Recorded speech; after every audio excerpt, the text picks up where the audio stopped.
Buenas noches, querida teleaudiencia. Nuevamente nos encontramos en el noticiero de salud mental.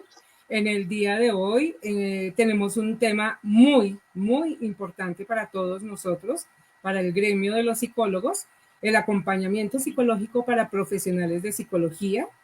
Entonces, doy la bienvenida a todos nuestros invitados. Buenas noches, queridos invitados e invitadas. Buenas noches, muchas gracias. Buenas noches. Buenas noches. Bueno. Buenas noches, buenas noches. Inicialmente le vamos a dar la palabra a la colega Viviana Henao Rojas para que se presente y ella va a comenzar este tema que es muy, pero muy importante para todos. Esperamos sus comentarios por el chat. Muchas gracias. Colega. Gracias, Gloria. Muy buenas noches para todos. Mi nombre es Viviana Henao, soy psicóloga, especialista en educación y orientación familiar. Soy la directora del Centro de Orientación Psicológica Emanar Vida y la fundadora del grupo de apoyo psicológico Sostener. Es un grupo de apoyo que su objetivo principal es cuidar la salud mental de quienes cuidan y acompañan la salud mental de otros, en este caso, pues de nuestro gremio. A partir de la pandemia que hemos venido observando, la alta demanda que hemos tenido como psicólogos en la atención a la comunidad y demás, hemos venido observando la necesidad también de la importancia de que nuestros colegas también cuiden su salud mental. Por ello, desde Sostener, pues hemos implementado ese objetivo principal de crear esa conciencia a través de nuestros círculos de palabra y escucha, a través de nuestra formación en la importancia del autocuidado físico y emocional, y también, súper importante, promoviendo muchas actividades que conlleven también al cuidado de esta parte del bienestar y que influya en nuestra calidad de vida. Hemos tenido una gran acogida en el grupo Sostener porque realmente se ha evidenciado una gran necesidad, una necesidad latente en todos los profesionales de la salud, tanto física como mental.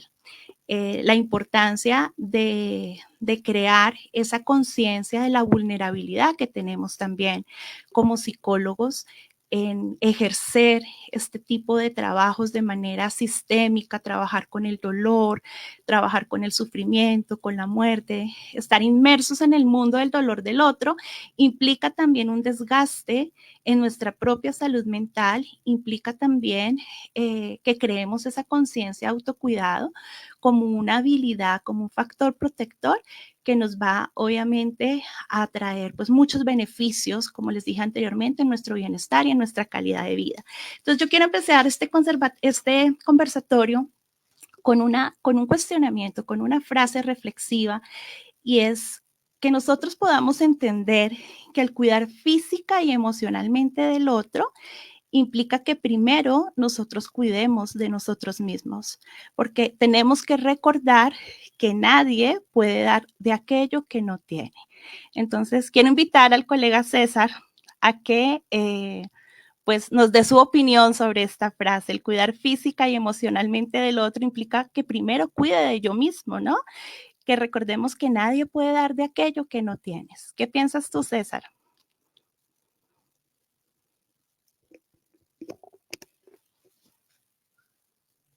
Por favor, activa el micrófono que no lo tienes activo.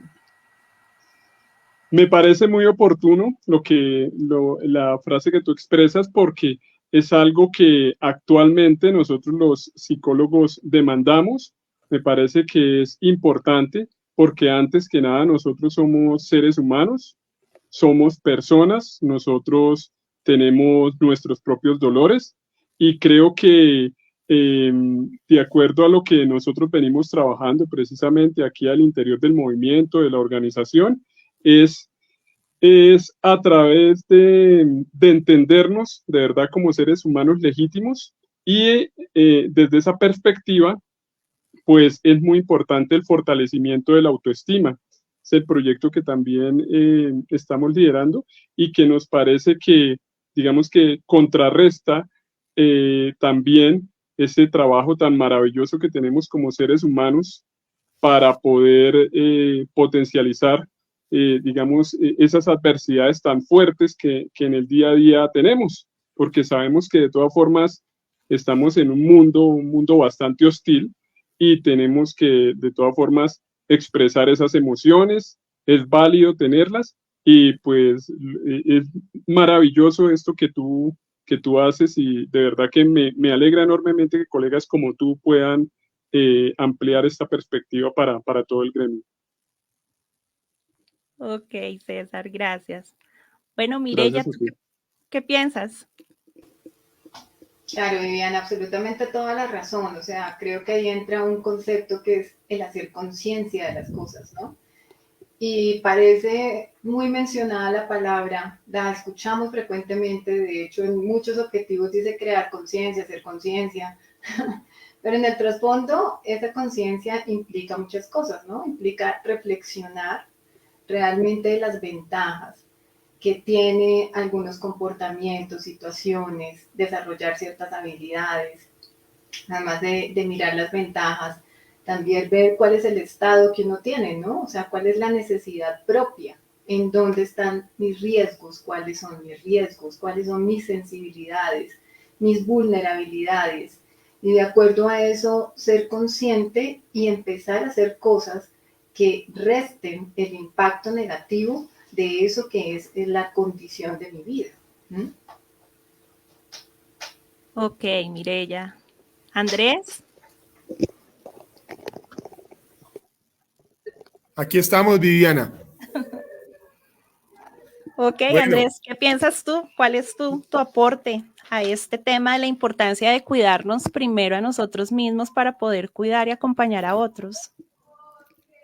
bueno, mira que con toda franqueza te digo que me parece que este es un tema que está en mora en nuestro gremio de ser trabajado, en nuestro gremio de psicología y de la salud mental en general. Sí, o sea, me parece que es muy acertado el camino que abres. Te confieso que nosotros venimos pensándonos hace rato algo similar, pero todavía no logramos dar inicio porque se requiere de una conciencia y de una sensibilidad muy especial para liderar este tipo de proyectos y me alegra enormemente que tú estés en este camino y como te dije al principio, desde el movimiento psicopolítico nosotros respaldamos esta iniciativa porque el gremio de los psicólogos y de la salud mental en general, pero de los psicólogos en particular, necesitamos esto. Nosotros tenemos que entender que tenemos que prestarle atención a nuestra propia salud mental, a nuestro bienestar emocional y tenemos que apoyarnos entre nosotros, armonía, apoyarnos entre nosotros para brindarnos ese soporte mutuo. Sí, por eso me gusta mucho la sigla que pones ahí, sostener con ese SOS. De verdad que se requiere un SOS, una llamada de auxilio para atender a los colegas, para atendernos a nosotros mismos.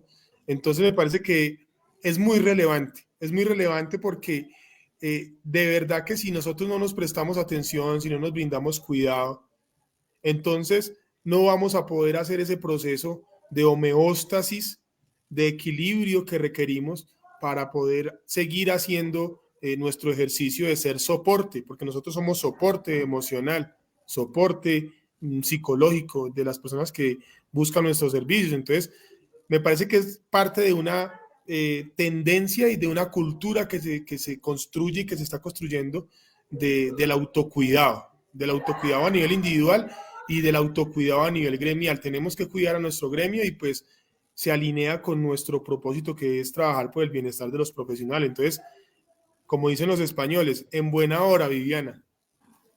Sí, Andrés, estoy totalmente de acuerdo contigo y creo que también es importante, colegas, empezar a ver el autocuidado también como una responsabilidad ética y moral, ¿no?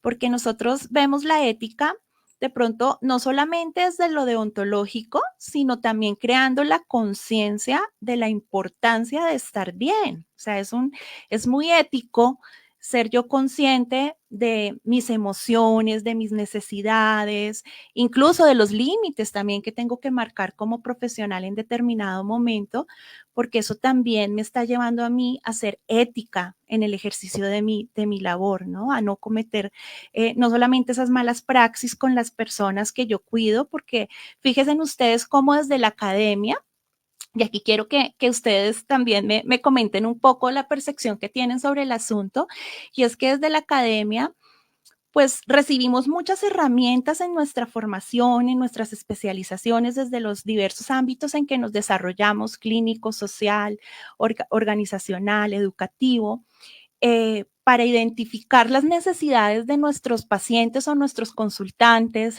para poder ofrecerles esos planes de intervención o de acompañamiento que sean pues acordes a las necesidades que están presentando nuestros consultantes, pero también hay una escasa, llamémoslo así, pues un abanico también de herramientas para nosotros como profesionales en nuestro autocuidado, porque realmente la formación es más de lo que podemos dar, ¿no? Hacia afuera, y creemos que eso es suficiente para nosotros, ¿no? Que eso nos alcanza para nosotros. Pero en ocasiones no es así, ¿sí? ¿Ustedes qué piensan de eso, de esa formación? Vámonos un poquito sobre esa parte. ¿Creen que nos falta, que realmente sí es importante crear un poquito más de conciencia? Porque como lo decía Mireya, claro, tenemos la palabra conciencia que se nos vuelve como muy común, ¿no? Actualmente, o incluso la misma palabra autocuidado y la escuchamos mucho, pero creemos que es solamente, no sé, de pronto lo llevamos a lo simple, ¿no? Comer bien, dormir bien y ya, pero ¿creen que de pronto sí necesitamos un poco más herramientas para poder A mí, crear esa conciencia? ¿Qué piensan a mí- ustedes? hay algo que yo quiero aportar acá y es algo que he venido siempre desarrollando y hablando al interior del movimiento y es la formación de lo que es las relaciones humanas, ¿cierto? Y, y todo lo que tiene que ver con ese proceso, digamos, de crecimiento personal.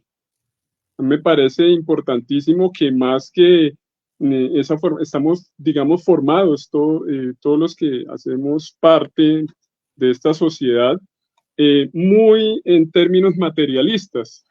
Entonces nosotros hemos venido construyendo unos relatos alrededor del crecimiento profesional, del estatus, de las relaciones interpersonales, que digamos no está mal, pero, pero muy poco, digamos, de lo que es la esencia humana, de lo que hemos venido hablando aquí, que ha sido como un gran referente Andrés en este proceso del movimiento, y es del propósito, ¿sí? De tener un propósito de vida, de poder, digamos, desde la autoestima, eh, tener, digamos, un respeto por uno mismo y poder también exigir ese respeto y darlo a los demás. Pero todo eso viene, digamos, obviamente lo hemos analizado, que viene, es un tema de formación, es un tema de familia, y pues nosotros los psicólogos, digamos que eh, digamos que, o tenemos más bien esa, esa responsabilidad sobre la sociedad de poder llevar eso tan importante. Eh, Precisamente desde el movimiento, y lo decía yo la otra vez que tuve una intervención en el Congreso, y es rescatar esa parte humana, ¿sí? En donde realmente podamos legitimar al otro en su diferencia, y pues creo que es algo que nos está faltando, eh, si no es por lo menos en la formación base a nivel familiar, pues ya por lo menos en la formación de nosotros como profesionales, me parece que sería un plus muy importante. De pronto se da en algunas facultades, pero no de la manera en que debería hacerse. Así es, César. Mireya, ¿quieres aportar algo sobre sobre esas herramientas? ¿Crees que realmente las tenemos? Sobre eso que dice nuestro compañero, que me parece tan importante, y es desde la parte humana, ¿no? Rescatar esa parte humana. Bueno, yo soy de una de las personas que pienso que actualmente, como ustedes lo saben, hablamos mucho de la humanización de todo, ¿no? Humanización de procesos, humanización de atención, humanización, que parecería un poco contradictorio que entre humanos hablemos de humanización, ¿no? Pero es la realidad, es lo que estamos viviendo, ¿no? Hoy en día vemos más el tema, pues, apático frente a muchas cosas, la indiferencia, incluso, fíjense en ustedes, la importancia de que cuando hablamos de autocuidado emocional del profesional de la salud mental, ver también pues cuáles son todos esos beneficios también que se le ofrecen al profesional en el ejercicio de su labor, ¿cierto? Porque no podemos hablar de un autocuidado de mi salud emocional, de mi salud mental, cuando, no sé, estoy atendiendo X cantidad de pacientes en X cantidad de tiempo, ¿cierto? Y no tengo tampoco un cuidado, no hay esas instituciones que me cuiden, que preserven también mi salud, sino que también haya más demanda y más exigencia, ¿no? Entonces, qué importante ese aporte que hace César frente a la parte humana, que tiene que ver mucho también con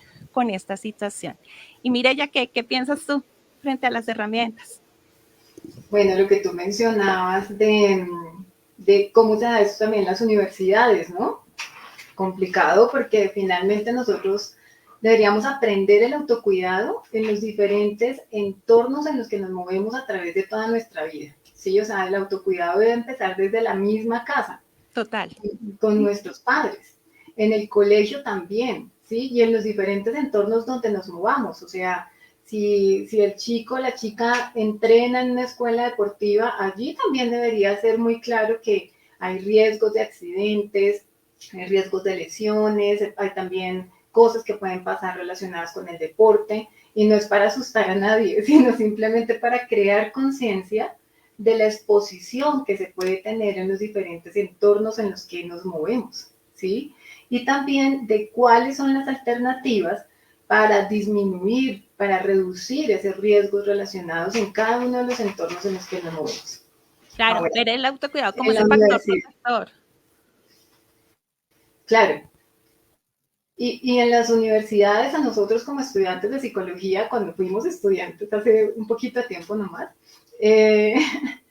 también debería ser así, pero realmente el enfoque siempre es muy, muy teórico, y algo que se relacione con el cuidado y la protección de nosotros no lo hay, ¿sí? No recuerdo ninguna materia que relacionara algún tema así.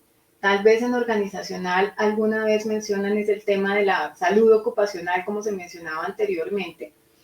Y ya, creo que eso es como el que pasa por la universidad, pero realmente no se profundiza en un cuidado, menos en decir, bueno, ustedes principalmente. O sea, aprovecho como para mencionar dos cosas también relacionadas con la identificación de riesgos para el profesional de la salud mental. Y es que un punto es que son riesgos asociados a la naturaleza misma del trabajo, ¿sí? La naturaleza del trabajo del psicólogo es atender personas, ¿sí? Y generalmente, o atender problemáticas que están relacionadas con las personas en diferentes entornos, laborales, escolares, institucionales, en muchos entornos, salud pública, etcétera, donde siempre hay problemas, ¿sí? Dificultades. Y ahí es donde estamos nosotros, ¿sí? Como profesionales de salud mental, es ir allá porque usted es el que va a dar una respuesta, el que va a ayudar a que las personas pues no se sientan tan mal, no les afecte tanto, ¿cierto? Entonces somos nosotros quienes asumimos toda una carga del sufrimiento, de las preocupaciones, de las angustias, de las dificultades que tienen las personas en general. Y esa es la naturaleza de nuestro trabajo. Es decir, que por naturaleza nuestro trabajo como profesional de salud mental estamos expuestos a la demanda emocional. ¿Sí? Ese es un factor de riesgo psicosocial, las demandas emocionales.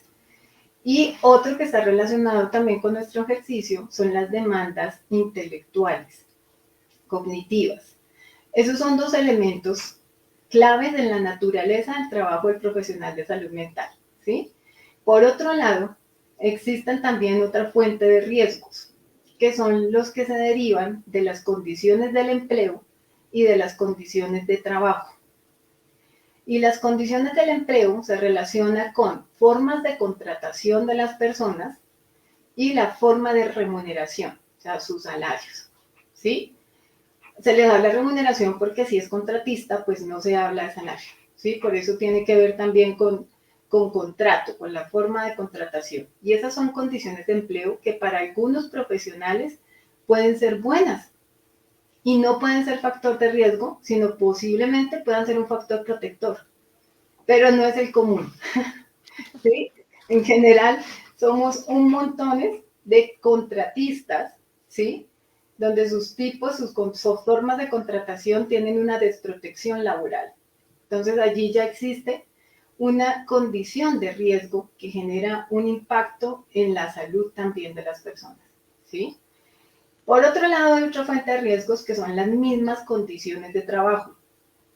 Las condiciones de trabajo ya se relacionan con la forma en que se organiza el trabajo en donde estamos nosotros laborando, ¿sí? Es decir, los horarios, las jornadas, si tengo turnos, si roto, si no roto, si el estilo de liderazgo de los jefes es bueno o no es bueno, ¿sí? Si hay posibilidad de participación, de hablar, de aportar, si hay un plan de formación que permita el desarrollo de la persona, un plan promocional, si hay unas exigencias altas de responsabilidad en el cargo en que me desempeño, por ejemplo, puedo estar responsable de dinero, de personas, de procesos muy importantes, en fin, o sea, factores de riesgo psicosocial hay una gran cantidad en los entornos laborales. Entonces, esas condiciones de trabajo tienen que ver con eso, ¿sí? Con esos factores que son de la organización del trabajo. Y ahí tenemos, como ven, 3 fuentes de factores de riesgo, por la misma naturaleza, por las condiciones del empleo y por las condiciones de trabajo. Y la idea es que cada uno de nosotros sea plenamente consciente de cuáles son los riesgos que tiene y con base en eso identificar cuál es mi situación. Y con eso empezar a asumir una postura más de cuidado, de protección frente a esa situación que vivo. O sea, si tengo estos riesgos, yo tendría que hacer esto, tendría que aprender a hacer esto. ¿Por qué? Porque quiero estar bien, porque quiero seguir siendo productivo mucho tiempo, porque quiero mantener un buen nivel de salud, porque quiero sentirme bien y también seguir interactuando de una buena manera con la gente. O sea, ¿por qué? Por bienestar personal. Sí, Mireya, de acuerdo contigo y creo que eso también se enlaza mucho con lo que hablaba hace un momento de la ética también en el autocuidado, ¿no? Porque esa ética que va también a crear esa conciencia de cuidado de nosotros mismos, pues implica obviamente mayor conciencia e implica que a través del autocuidado, el psicólogo y a través de estos riesgos que tú nos hablas, ¿no? El psicólogo empiece a trabajar en el desarrollo de potencializar esas competencias de autocuidado, ¿sí? Porque hay que desarrollar y potencializar unas competencias de autocuidado, ¿sí? Creo que una de las más importantes, aparte de lo que nos hablaba ahorita César, de la autoestima, el trabajo desde el ser, del humano, que me parece muy, muy importante, que creo que enlaza mucho con una de esas primeras competencias de autocuidado, compañeros, y es el autoconocimiento, ¿no? Tengo que aprender a conocerme a sí mismo, porque eso es lo que me va a llevar al desarrollo, a la autorreflexión de la conciencia, al desarrollo de la resiliencia, a muchas cosas, ¿sí? Que son supremamente importantes en ese proceso de autocuidado, pero que muchas veces también en el ejercicio de nuestra profesión nos vamos imponiendo como ciertos roles también, donde yo les decía hace un momento, hay un riesgo emocional como psicólogos y pareciera que fuera un opuesto, ¿no? Porque cuando hablamos de psicólogo, de acompañar a las personas, de generar equilibrio, de generar bienestar, entonces decimos, será un opuesto, pero tenemos que recordar primero, los riesgos de los que nos habla Mireya y segundo, que antes de ser psicólogos, pues somos seres humanos también, ¿no? Y por lo tanto, pues también existen psicólogos que tengan depresión, también existen psicólogos que puedan tener ansiedad, que puedan tener desgaste por empatía, que puedan sentirse irritables y que puedan tener cualquier otro tipo de situaciones que incluso muchas veces no las hablan, porque nosotros nos imponemos el hecho de que no puede haber riesgo emocional, ¿no? A veces hay esa creencia que nos limita a alzar la mano, a pedir la ayuda y que también implica que haya un poquito de dificultad en ese autocuidado emocional y mental. ¿Ustedes qué piensan de esto que les estoy diciendo? ¿Cuál es la percepción que tienen frente a eso? A eso que a veces nos imponemos, pero que pues claramente somos seres humanos y que también podemos estar muy expuestos, o algunos hemos podido estar expuestos, o tenemos colegas también que se han expuesto nosotros mismos a estas situaciones. ¿Qué piensan?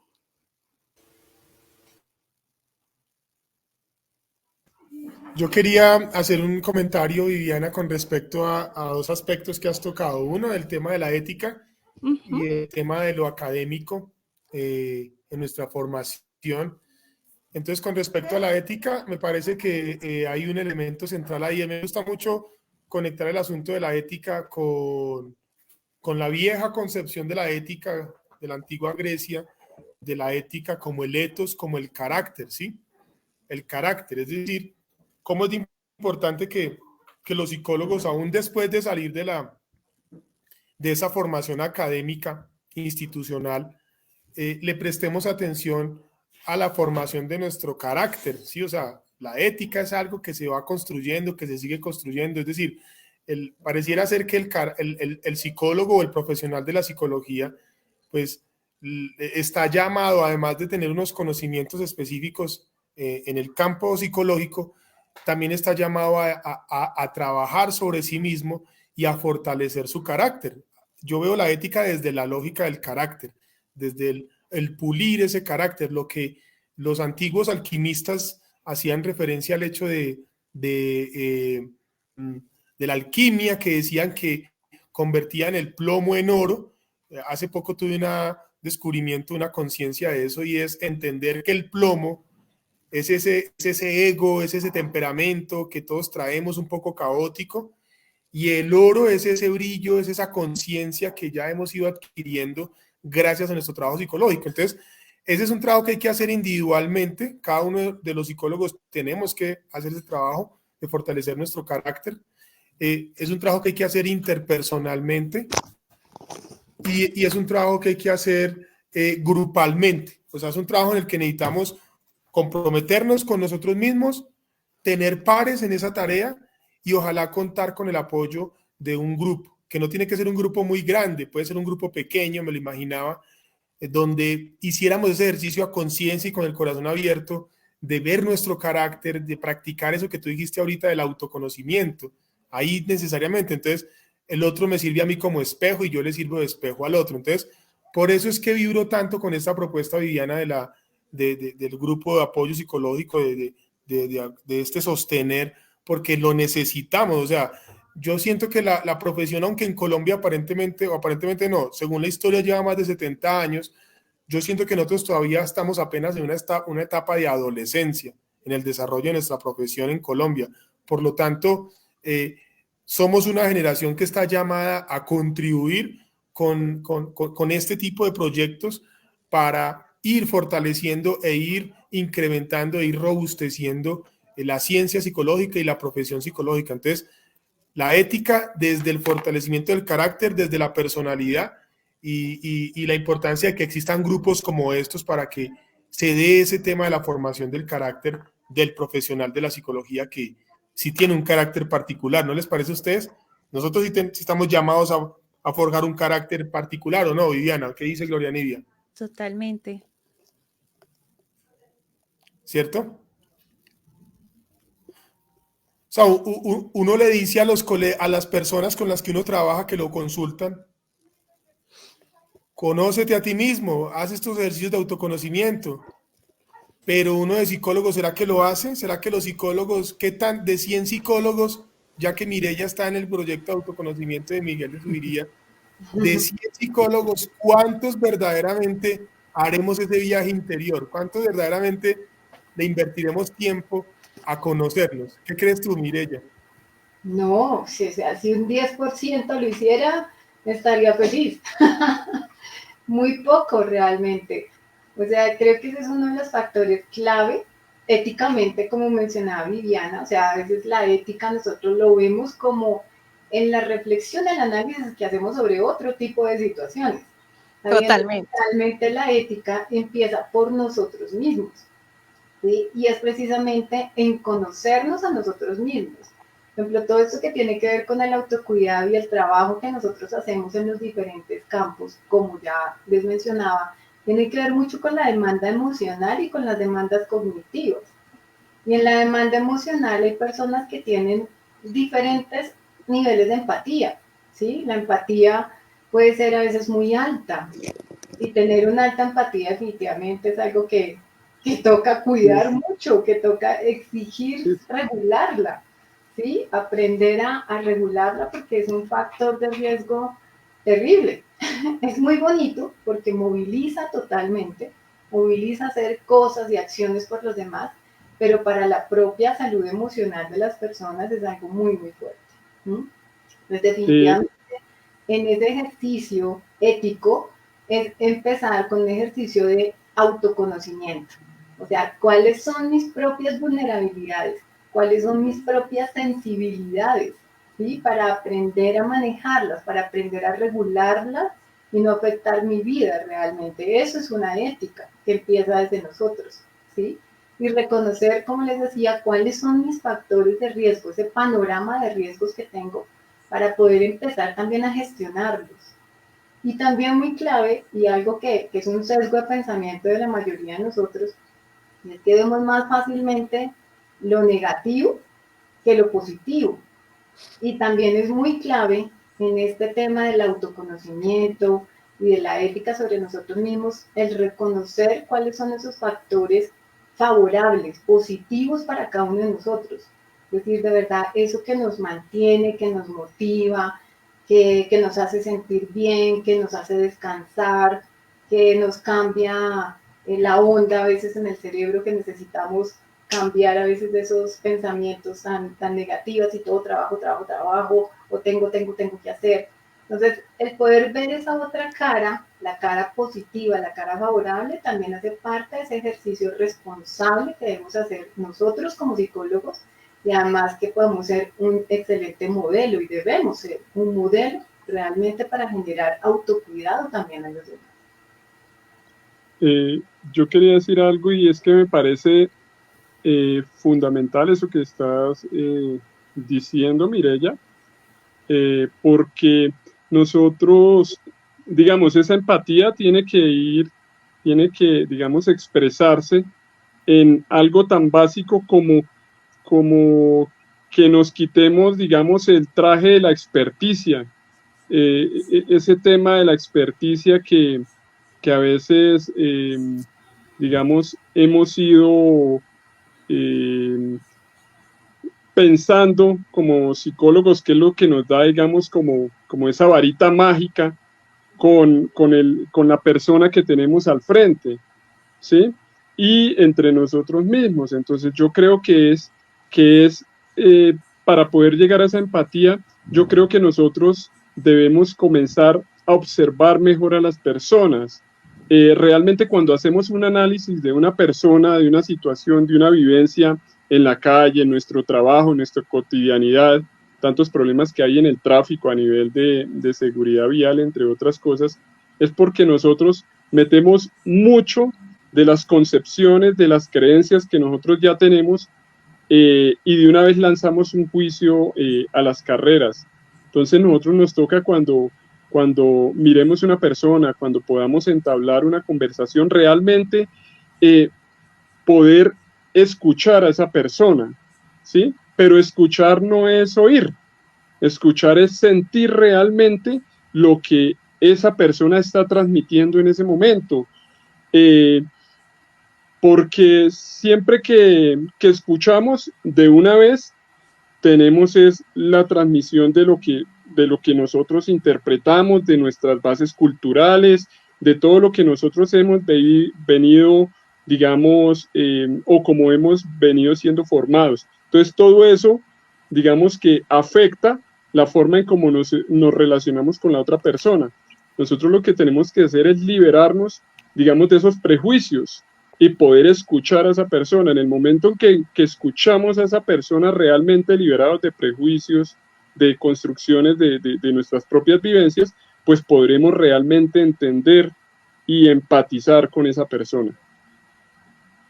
Eso es lo que quería transmitir y que pues me parece importante resaltando lo que decía Mireille.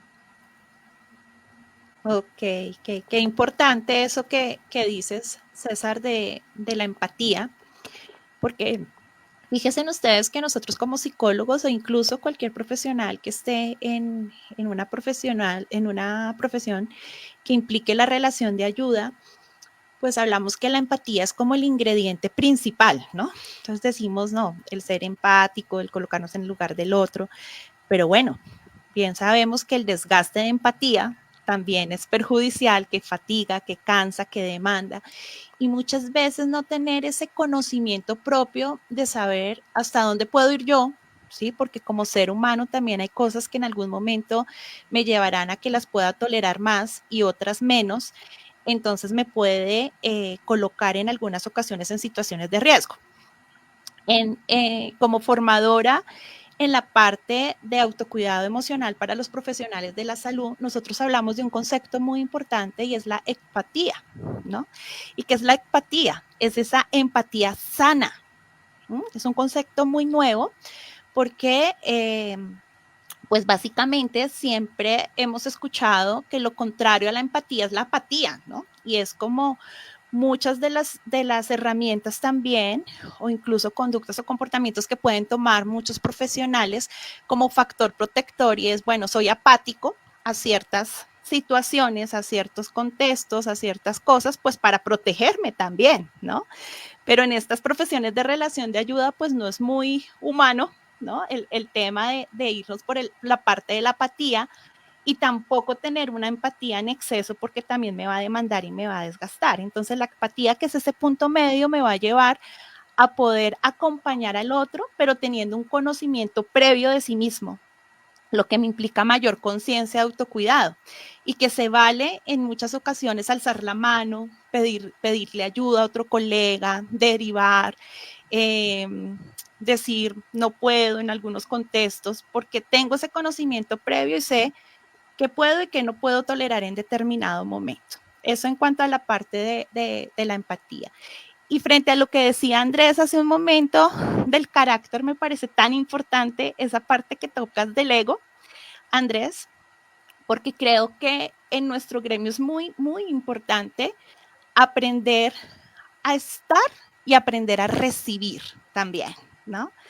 Porque por más preparación que tengamos, por más intelecto, por esa demanda cognitiva de la que nos habla Mireia y esa demanda emocional, también es importante en algún momento conectarnos desde nuestro ser para poder estar y para poder recibir. Y cuando hablamos de autocuidado y cuando hablamos de grupos de apoyo, por eso en nuestros círculos de palabra hablamos de iguales, y les digo, dejemos el título colgado, ¿sí?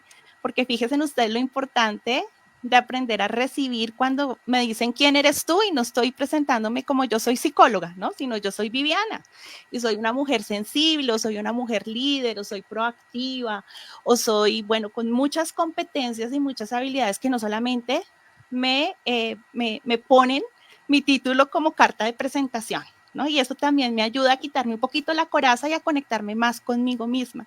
Yo tengo una frase que a mí me gusta mucho, que quiero compartírselas, y tiene que ver mucho con el tema de que nuestra vocación y nuestra profesión siempre esté al servicio de la vida y no de nuestro ego. Porque nos pasa mucho, y a veces ese ego y todo ese intelecto, todo ese conocimiento que es muy valioso, a veces no nos permite alzar la mano y atendernos. No sé qué piensan ustedes. Gloria, que no te hemos escuchado, ¿qué piensas tú? No me han escuchado porque estoy muy presta a toda la parte Ella está muy atenta de todo esto, pero estoy muy atenta. A ver, yo creo que el problema se ha radicado para, no solo para los profesionales en psicología, sino para la gran mayoría de los profesionales. Lo que pasa es que nuestra profesión, como es tan humana, porque nuestra materia es la humanidad, los seres, las personas, se hace como más evidente. Y definitivamente aquel profesional en psicología o aquella profesional en psicología que por una u otra razón no ha logrado encontrar el camino del autoconocimiento, es muy complicado que logre llevar a cabo un real desarrollo de su profesión. Antes de comenzar, pues cuando comenzamos en este conversatorio se hablaba de que tenemos que ser con nosotros analíticos, ¿sí? Y introspectores de nosotros mismos, de nuestra propia vida, de nuestro potencial. Pero la gran mayoría de las universidades no proporcionan esta ruta, no le proporcionan ni siquiera la puerta de apertura hacia el camino que te lleva al conocimiento. El autoconocimiento lo hace la persona en la medida en que le va generando la intencionalidad de determinar lo bueno o lo malo que le está generando todo su desarrollo profesional. Si no, hay muchas personas, yo he conocido muchos profesionales que pareciera que no tienen como mucho interés por eso, ¿sí? Que la puerta no se les ha aperturado y que nadie les ha inyectado esa inquietud o que no se les ha generado interiormente. Y así es muy, muy difícil. Digamos que estos conversatorios son los acompañamientos psicológicos para profesionales de nuestro ramo, de la psicología, en donde tratamos en lo posible de hablar y de que la persona se revise interiormente para lograr determinar lo bueno y lo malo, los potenciales, las capacidades, las falencias que también, porque no solo es las cosas malas, tampoco solo lo bueno, sino las dos cosas, que nos van a pulir y nos van a hacer mejores, primero personas y mejores profesionales. Si la persona como ser humano no ha tenido la inquietud de analizarse interiormente y tomar determinaciones y darse cuenta de lo bueno, lo positivo y lo que no es tan positivo para cambiarlo, no está haciendo nada.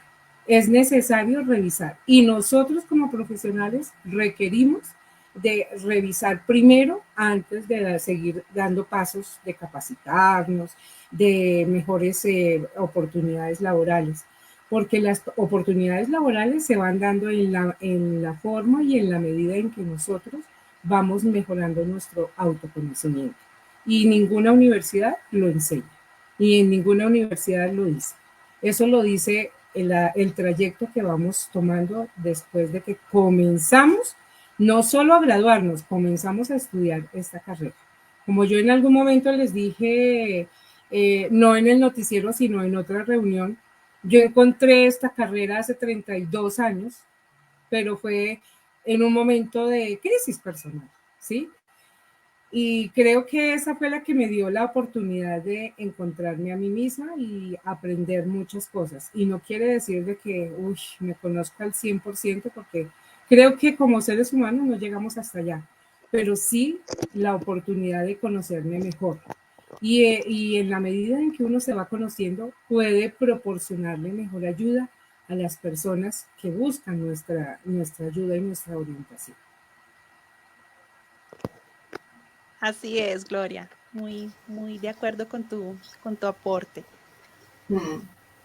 Sí, definitivamente, pues creo que nos falta reconocernos como seres humanos, ¿no? O sea, ser profesionales y a veces como de decir, esto me dolió o esto me afectó, no nos hace vulnerables. Porque creo que ahí es donde el tema se pone en juego, ¿no? Porque no quiero como demostrar una imagen de que soy débil o que soy vulnerable ante cosas que pronto no soy competente. ¿Sí? Entonces ahí también, digamos, entran otras cosas a jugar que creemos que al ser profesional es que siempre te tienes que mostrar, mejor dicho, súper competente, súper efectivo, súper, ¿sí? Y que de pronto si tienes algo que dices en algún momento como, oigan, esto me hizo sentir mal, esto me dolió, esto me molestó, estoy cansado, ¿sí? Creen que de pronto decir ese tipo de cosas es como que te quitara imagen, ¿sí? Como que te quitara competencia en lo que haces. Y creo que ahí es donde está el punto de que tenemos que reconocernos, en esencia, todos los profesionales. Somos seres humanos de base, ¿sí? Realmente el ser profesional es una adición, algo que hicimos en el camino y simplemente es un rol más, pero la base nuestra es el ser seres humanos, que nos duele, que nos cansamos, que nos enfermamos, que lloramos, o sea, que tenemos todo lo que hace o lo que son los seres humanos, los cuerpos, el estado mental, o sea, somos eso de base. Y no podemos estar tapando por querer proyectar una imagen diferente o por el miedo a reflejar que no somos competentes en algo. Entonces creo que ahí es donde está el principal problema. Deberíamos naturalizar realmente que esto es así. Todos Yo tenemos... tengo una pregunta, Dale, para, Gloria. especialmente para Viviana y para Mireya, para las dos. Dale, dale. Dale. Bueno, ¿cómo observan ustedes en este momento la salud mental de profesionales en psicología? Partiendo de el ámbito y el contexto laboral en el que ustedes se desarrollan. Ok, bueno, voy a responder yo primero. Siendo muy honesta, creo que está en una situación, llamémoslo en una línea roja, ¿sí? Lo veía, pues primero porque les comparto, yo soy formadora de un módulo que damos a través de una fundación, de HIT Fundación, que promueve la ley Brazos Vacíos. Y allí hay un módulo de autocuidado emocional, donde la mayoría de personas que asisten pues son profesionales en salud mental, pues psicólogos, pero trabajadores sociales también, psicosociales, bueno, todas las personas que acompañan estos procesos en el acompañamiento de duelo y demás. Y desde la pandemia, como les decía, que tuvimos una alta demanda también de trabajo, veo que el psicólogo en sí, pues ha trabajado mucho, se ha desgastado a nivel emocional y por todas estas creencias limitantes y estos estigmas en nuestra profesión, son muy pocos los que se atienden.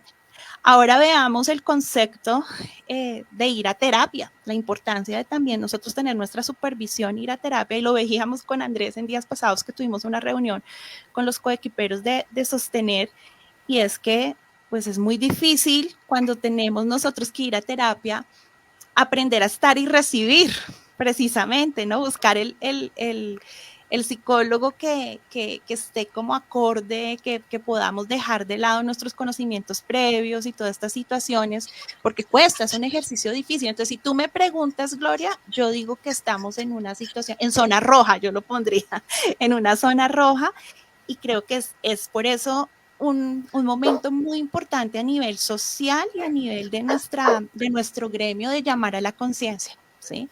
Y eso que no estamos hablando de las cifras también que se dan de suicidios en nuestro gremio, porque también se dan, colegas, quiero que lo sepan, también hay cifras muy altas. Esto no lo hablamos, esto no lo muestran los medios, pero existen también, hay cifras muy altas.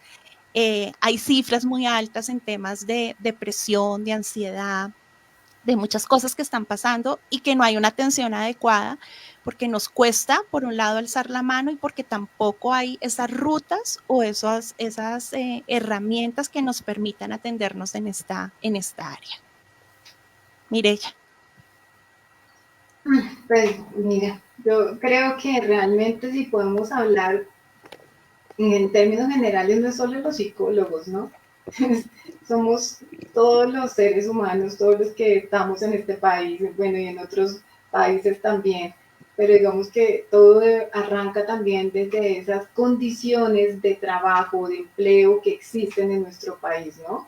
O sea, este tema también marca muchísimo. Nosotros hicimos una investigación con la Universidad Nacional en el sector salud y en efecto el 70 punto algo eran personas contratistas, ¿sí? Y si digamos partimos ya desde ese marco, el contratista, como les decía antes, tiene muchas cosas desprotegidas realmente, ¿sí? O sea, no seguridad social garantizada, no tiene otras prestaciones sociales, no tiene otras prestaciones de ley, aparte de eso, en los lugares de trabajo a veces tienen mayores exigencias cuantitativas y también tienen mayores exigencias cualitativas, sus condiciones de salud también son determinadas condiciones, o sea, si hablamos de este campo del trabajo y el empleo, desde ahí ya partimos un poco mal, ¿sí?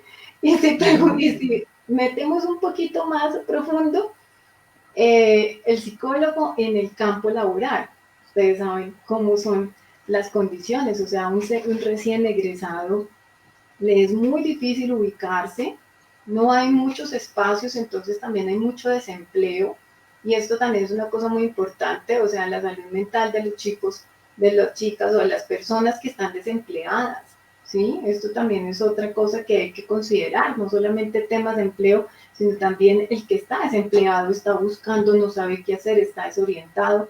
Entonces allí hay una gran cantidad de personas que están sufriendo realmente y relacionado con su profesión, ¿no? En el cómo podré ejecutar o cómo podré insertarme en este mundo laboral.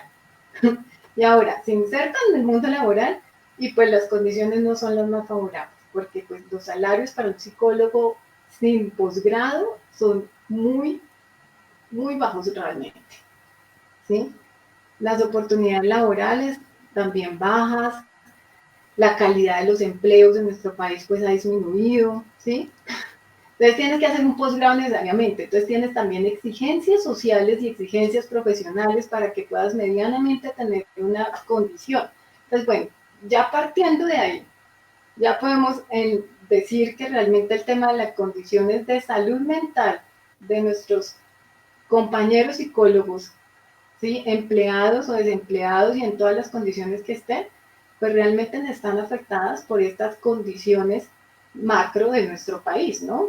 Laborales, económicas y etcétera. Entonces, creo que esto es muy importante a partir desde ahí y ahora pues ya entrarían las cosas específicas, ¿no? Cómo son sus trabajos, si se sienten realizados o no con eso que están haciendo, ¿cierto? Entonces, creo que hay mucho por trabajar en este tema de salud mental para nuestros profesionales de salud mental. Y aparte de eso, reconocer que sí necesitamos ayuda, ¿sí? Siempre. En la actividad que realicemos, reconocer es un punto fundamental. Reconocer que estoy expuesto, ¿sí? A condiciones desfavorables. Reconocer que también soy un ser humano y reconocer que necesito apoyo. Que en algún momento determinado necesito una orientación psicológica, que en algún momento determinado necesito una intervención en crisis, un círculo de palabra, un grupo de apoyo, ¿sí? Hay que reconocerlo. Totalmente, totalmente. Yo quería decir algo y que me parece que en ese reconocimiento, bueno, en ese autoconocimiento o en ese reconocimiento de que también uno es humano, que uno es falible y que uno también se puede enfermar, puede tener problemas de salud mental, pasar por una crisis. Todos creo que hemos pasado por crisis en momentos determinados. Nuevamente podemos volver otra vez a la noción de lo que es la realidad, pero hemos vivido cosas muy fuertes en el país. Eh, Personalmente, hace 3, 4 años en el estallido social, a mí me afectó bastante, ¿sí? Y lo reconozco, porque pues realmente fue una situación muy, muy fea.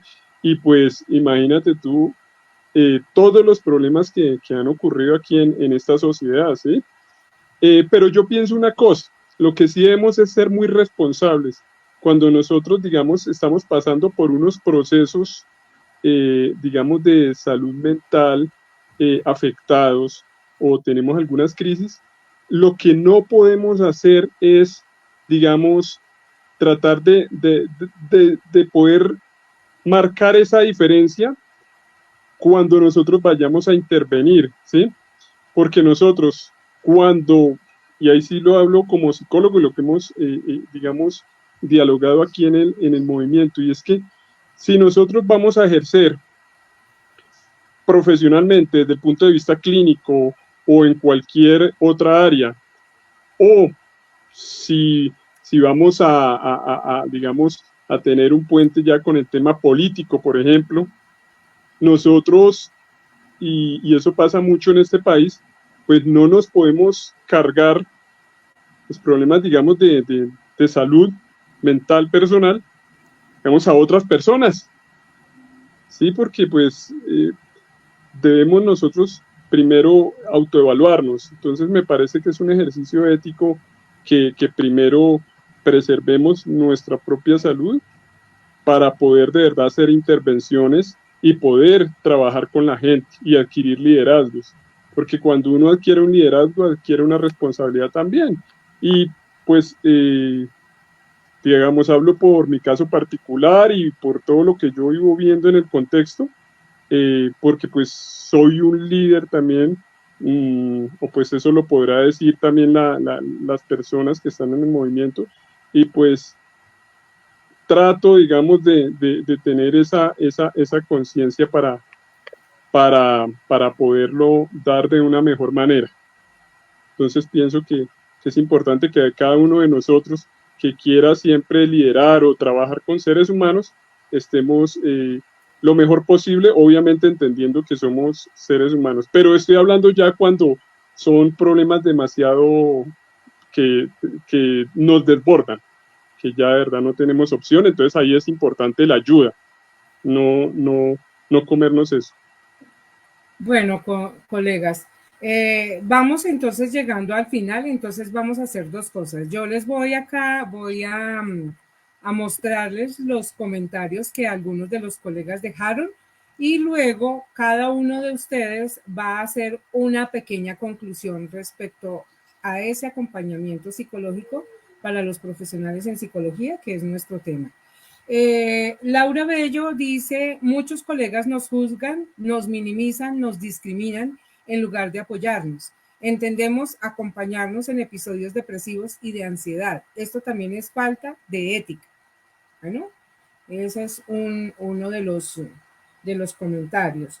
Luego, el colega Héctor Andrés Ortega dice, el carácter desde la capacidad de poder tomar decisiones sin sentir culpa, remordimientos o miedo, desde la ética. Ya hay un constructo de la moral, los juicios de valor y la normatividad. ¿Sí? Otro dice...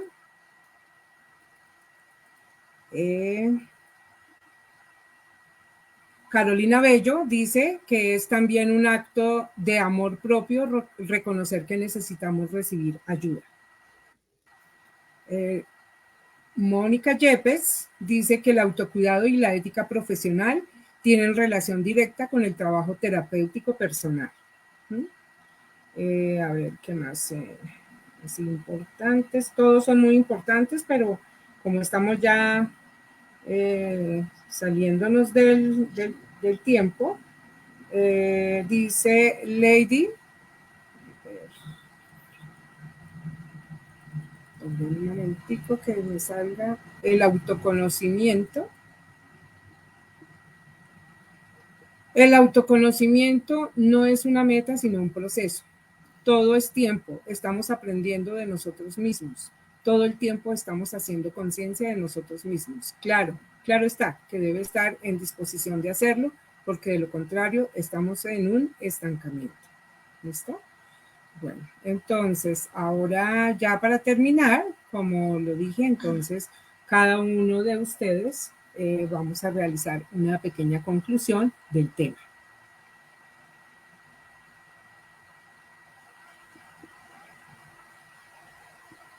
¿Empezamos por dónde? ¿O quién empieza? Ya empiezo yo para que termine Viviana. Yo empiezo y termina Viviana. Andrés. Ok.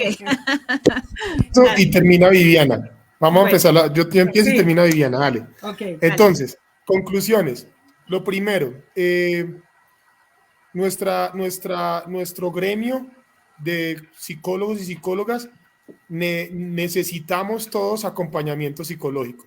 Todos necesitamos esto.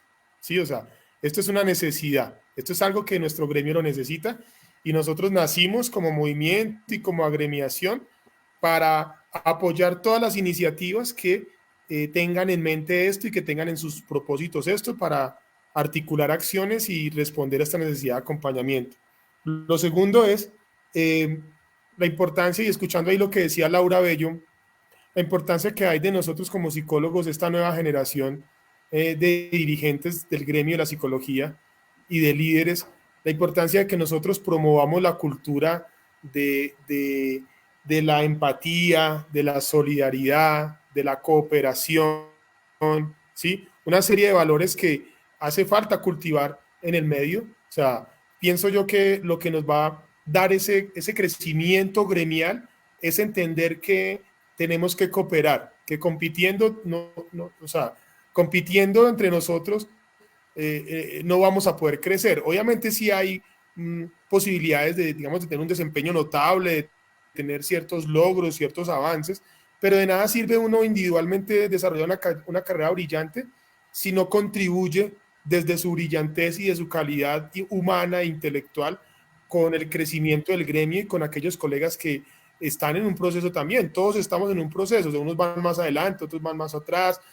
Lo que se trata es de practicar esa cooperación y entender que somos un solo cuerpo y que desde ahí estamos llamados a construir. Entonces, me alegra mucho que demos este paso en el día de hoy, es algo que venimos invocando hace mucho rato, la necesidad está ahí y pues apareció Viviana y te agradezco mucho, Viviana, que estés con nosotros en este camino y cuenta con nosotros como organización y como profesionales para seguir desarrollando este concepto que resulta tan novedoso no solamente para los psicólogos como parte de los profesionales de la salud mental, sino para los profesionales de la salud mental en general. Y qué bueno que podamos construir ese concepto de servicio.